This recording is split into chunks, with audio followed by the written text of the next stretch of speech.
वजीर आला पंजाब के इंतखाब का केस सुप्रीम कोर्ट ने फुल कोर्ट की दरख्वास्त पर फैसला मौखर कर दिया। चीफ जस्टिस ने कहा कि फुल कोर्ट सितंबर में ही बन सकेगा, क्या तब तक सब काम रोक दें? आपकी ख्वाहिश पर रियासत के अहम तरीन मामलात को लटका नहीं सकते। आज ज़्यादा वोट लेने वाला बाहर और कम लेने वाला वजीर आला है।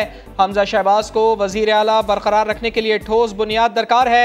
हमने 5 जजेस के साथ वजीर आज़म को भी घर भेजा, तब आपने मिठाइयाँ बांटी और आज दूसरी तरफ जाकर खड़े हो गए। अगर मामला हद से तजावुज़ हुआ तो फुल कोर्ट बना दिया जाएगा।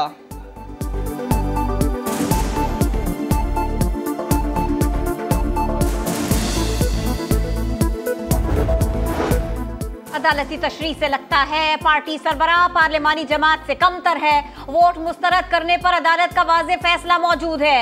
चौधरी शुजात के वकील बैरिस्टर सलाउद्दीन के दलाइल। जस्टिस एजाजुल हसन ने कहा, आपकी बात मान ली जाए तो क्या अरकान असेंबली डमी है? बैरिस्टर सलाउद्दीन ने कहा, असल फैसला पार्टी सरबराह का ही होता है। कायद कोई भी हो, फुल कोर्ट की बसीरत से फायदा उठाना चाहिए। जस्टिस मुनीब अख्तर बोले, बार बार फुल कोर्ट का जिक्र क्यों कर रहे हैं? पार्लिमानी पार्टी में पार्टी सरबराह की आमरियत नहीं होनी चाहिए। पूरी अदालत का मुत्तफ़िक़ा फैसला ना हुआ तो मुतनाज़ा हो जाएगा। अदालत ने माजी में पार्टी सरबराह को अहम तरीन शख्स करार दिया। डिप्टी स्पीकर पंजाब असम्बली के वकील इरफान कादिर के दलाइल। चीफ जस्टिस ने कहा कि फुल कोर्ट बहुत पेचीदा और संजीदा मामले पर बनता है। मौजूदा केस में कोई पेचीदगी नहीं। केस में एक ही सवाल है कि पार्टी सरबराह हिदायत दे सकता है या नहीं। अदम एतमाद वाले केस में अदालत ने अस खुद नोटिस लिया था। मौजूदा केस में कोई अस खुद नोटिस नहीं लिया। कोर्ट तरतीब दिया जाए। मुतनाज़े फैसले, गैर मुनसिफाना फैसले हम एक्सेप्ट नहीं करेंगे। इतने बड़ी तकदीर का फैसला जब वो जजेस नहीं कर सकते जिन पे पहले बहुत सारे सवाल और उंगलियां उठ चुकी हैं। हमारे इंसाफ का निज़ाम ये है कि जब कोई पिटिशन आती है तो लोगों को पहले से पता होता है कि बेंच कौन सा बने, फैसला क्या हो। नवाज शरीफ साहब तो वो आके सीधा जेल क्यों जाए? अब वो मुल्क वापस आएंगे इंशाल्लाह, लेकिन हम उनको जेल नहीं जाने देंगे, ये हमें मंजूर नहीं। मैच फिक्सिंग जुर्म है तो बेंच फिक्सिंग भी जुर्म है। किसी भी इदारे की तौहीन बाहर से नहीं, अंदर से होती है। मरियम नवाज की इत्तेहादियों के साथ धुआंधार प्रेस कॉन्फ्रेंस, फुल कोर्ट बनाने का मुतालिबा। कहा, एक गलत फैसला इस पूरे मुकदमे को उड़ा कर रख देगा। क्या सारे सुमोटो सिर्फ नून लीग और इत्तेहादियों के लिए है? दोहरा मयार खत्म होगा तो ही मुल्क तरक्की करेगा। मरियम नवाज ने कहा, मेरा बस चले तो आज हुकूमत से निकल जाऊं, लेकिन गुंडागर्दी की वजह से हुकूमत किसी के हवाले नहीं कर सकते। कुछ नहीं समझती इस किस्म की लूली लंगड़ी हुकूमत को। मेरा बस चले तो मैं आज इस हुकूमत से बाहर निकल जाऊं, लेकिन ये कोई ऐसी चीज नहीं जिसको ट्रे में रख के किसी को पेश कर दे क्योंकि किसी ने गुंडागर्दी शुरू की है। ये नहीं हो सकता। अगर लड़ाई है तो लड़ाई हमें बेहतर लड़नी आती है। खुदा के लिए कौम को इस हद तक न पहुंचाए, कौम के इदारों के खिलाफ बगावत करने को उतरा है। अदलिया पर उंगलियां उठ रही हैं। इस बेंच से हमें कोई इंसाफ की तवक्को नजर नहीं आ रही। अदालत से फैसले का हक नहीं छीन रहे। फुल कोर्ट केस को सुने, जितनी ज्यादा उसमें इज्तिमाइयत होगी, उम्मीद हमें लग जाएगी कि हाँ, फैसला जो है मेरिट पे होगा। इस बेंच से इंसाफ की तवक्को नहीं, फुल कोर्ट चाहिए। पीडीएम का यकनिकाती मुतालबा। मौलाना फजलुर रहमान ने कहा कि कौम को इस हद तक ना पहुँचाएं कि वो इदारों के खिलाफ बगावत पर उतर आए। कभी अदालत खींचातानी करती है, कभी कोई और। इस्लाहात कैसे करें? मईशत दुरुस्त करना चाहते हैं लेकिन करने तो दी जाए। बिलावल भुट्टो ने कहा, यह नहीं हो सकता कि 3 लोग मुल्की आइन को तब्दील कर दें। कुछ कुव्वतों को मुल्क का जमहूरियत की सफ़र हजम नहीं हो रहा। कुछ ताकतें इमरान खान को सामने रखकर साजिश कर रही हैं।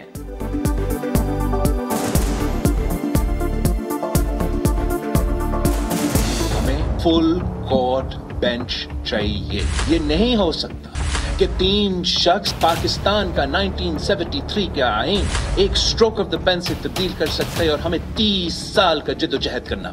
हमें नजर आ रहा है कि कुछ को तो ये हजम नहीं हो रहा कि पाकिस्तान जमहूरियत के सिमत की तरफ बढ़ता जा रहा है। आपसे ये बर्दाश्त नहीं हो रहा है कि पाकिस्तान के अवाम खुद अपने फैसले कर रहे। बेंच बनाना चीफ जस्टिस का इख्तियार है। हम ये तैयार नहीं है कि सियासी जमातें दबाव डाल के अपने फैसले करवाएं।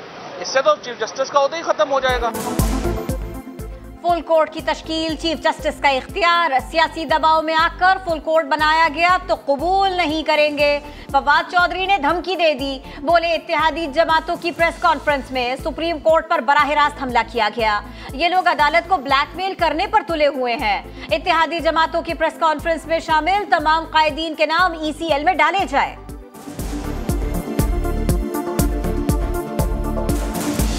उन्होंने सुप्रीम कोर्ट के ऊपर बराह रास्त अटैक लॉन्च किया। ये पाकिस्तान की रियासत और सियासत के विलन, इन तमाम चेहरों को आप देखें, एवरेज मैं समझता हूँ कि इन्होंने 50-50 अरब रुपया कमाया हुआ है। और मैं सुप्रीम कोर्ट को कहूँगा, आज इन सब ने जिन्होंने प्रेस कॉन्फ्रेंस की है, इनको ECL के ऊपर डालें। हमारा ये जो है ये मुत्तफिका फैसला है पूरे इत्तेहादी जमातों का कि अगर फुल बेंच तश्कील नहीं दिया जाता तो हम फिर इस प्रोसीडिंग्स का जो है वो बाइकआउट करेंगे और हमजा साहब जो है वो इस पे फिर पार्टी नहीं बनेंगे।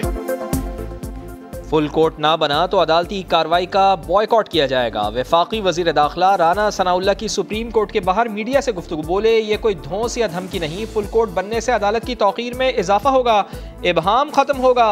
वजीर कानून आजम नज़ीर तारड़ ने कहा कि फुल कोर्ट 2015 में कह चुका कि अरकान को हिदायत देना पार्टी सरबराह का इख्तियार है।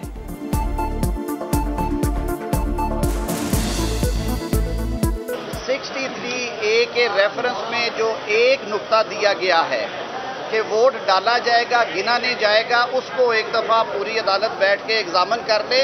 अगर फैसला ये हुआ कि हाँ ये कानून में हो सकता है कि वोट डले तो ज़रूर, लेकिन गिना नहीं जाएगा, तो हम इंशाअल्लाह और अजीज़ पूरी अदालत ये फैसला दे सरे तस्लीम खम करके जाएंगे। यहाँ जब एक पॉलिटिकल पार्टी लीडर कह रहा है वो पार्लिमानी लीडर को वो अपॉइंट करते हैं, पार्लिमानी लीडर अपने आप को खुद नहीं अपॉइंट कर सकते, इलेक्ट होके बेशक आ सकते हैं लेकिन अपने आप को खुद नहीं अपॉइंट कर सकते। उनकी बलबूते पे पार्लिमानी लीडर अपॉइंट होता है। तो अपॉइंटिंग अथॉरिटी की बात चलेगी या पार्लिमानी लीडर की बात चलेगी? अजीबोगरीब यहाँ रविश चल रही है।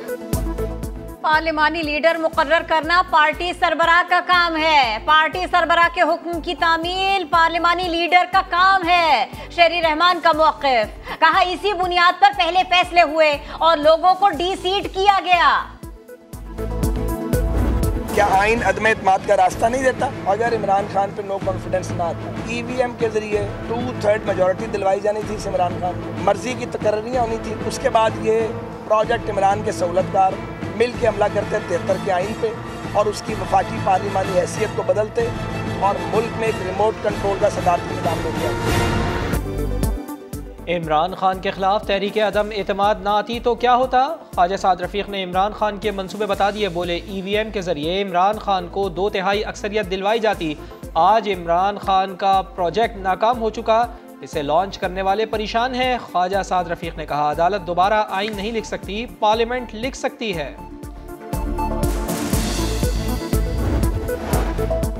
आसिफ अली जरदारी अपनी सालगिरह नवासे के साथ मनाने के लिए आए हैं। बख्तावर ने वालिद के दुबई आने की वजह बता दी, कहा आसिफ अली जरदारी अगर 11 साल जेल से नहीं भागे तो अब क्यों भागेंगे? आसिफ अली जरदारी ने हर दौरे हुकूमत में अदालतों का सामना किया, आमिरों का सामना किया, लेकिन मुल्क से नहीं भागे।